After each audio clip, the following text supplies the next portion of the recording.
Welcome to Tech Pod with Alisha, your ultimate podcast for all things tech. Join host Alisha as she dives deep into the latest technology trends, breaking down complex topics like AI, cybersecurity, big tech news, and innovative breakthroughs. Whether you're a tech enthusiast or just curious about how technology impacts your daily life, TechPod delivers insightful discussions, expert interviews, and thought provoking analysis to keep you informed and ahead of the curve. Subscribe now for your weekly dose of tech news, industry insights, and the future of innovation. Our today podcast is about Google, antitrust, and the future of ad tech. Hey everyone, I'm your host Alisha. Welcome back to TechPod, your go-to podcast for all things tech. Today we are diving deep into a major tech story that could reshape how we think about online advertising. Google's antitrust trial. If you've ever wondered what's really happening behind the scenes when you see ads online, this is the episode for you. Now, Google isn't new to legal battles, but this time, the stakes are huge. YouTube's CEO, Neil Mohan, recently testified in federal court, defending Google against accusations from the Department of Justice that the company has a monopoly in the ad tech market. So what's at stake? And how could this trial change things for all of us? Let's break it down.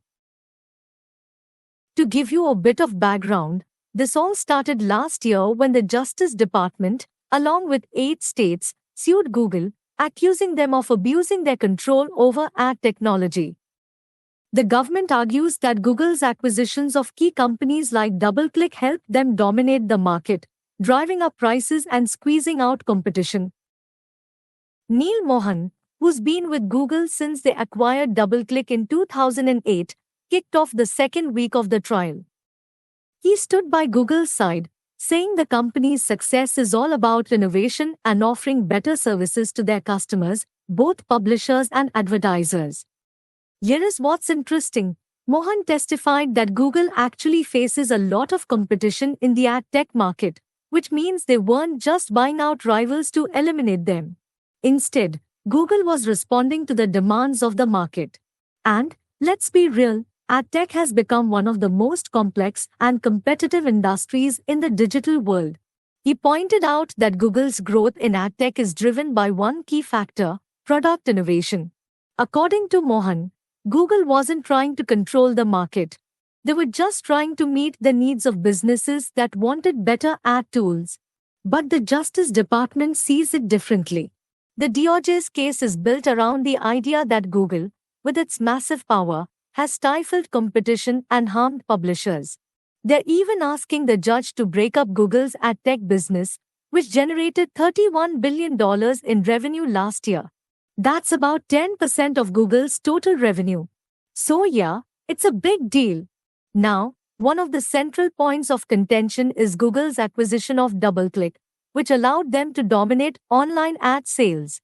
The DOJ says that after acquiring DoubleClick, Google was able to control nearly 87% of the ad-selling technology market, which makes it really tough for any other company to compete. What's at stake here isn't just Google's reputation but the entire structure of the ad tech market. If the government wins, Google could be forced to sell off DoubleClick and other parts of its ad business. This could fundamentally change how ads are bought and sold online. It could also set a precedent for other tech giants like Apple, Amazon, and Meta, which are also facing scrutiny for anti-competitive practices. But let's talk about Google's defense. Their lawyers argue that Google isn't the only player in the game.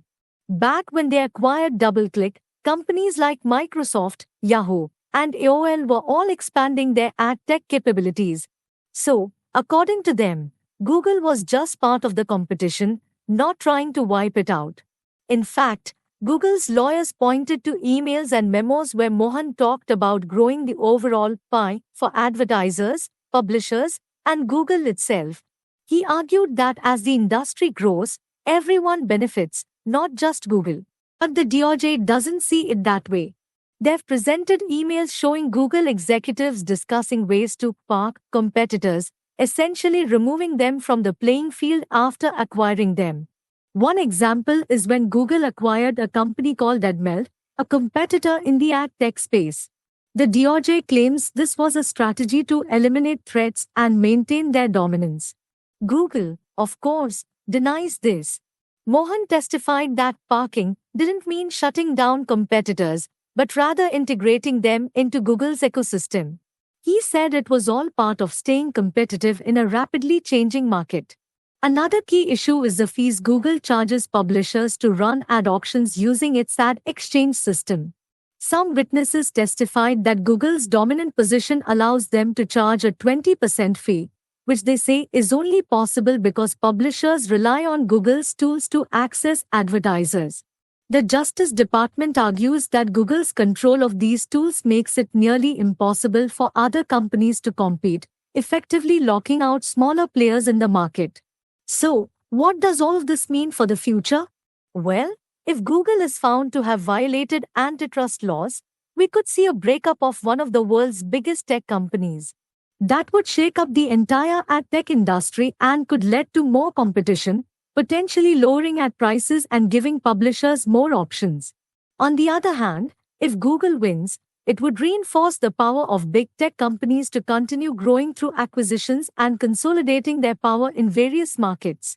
It's not just Google on trial, it's the whole question of how we regulate tech companies in the digital age. Can innovation and competition coexist in a world where a handful of companies control so much of what we see, buy, and do online? So, what do you think? Should Google be broken up to create more competition, or is this just a case of a company being too successful? Let us know your thoughts. Tweet me at AlishaTechPod or use the #TechPodGoogleCase.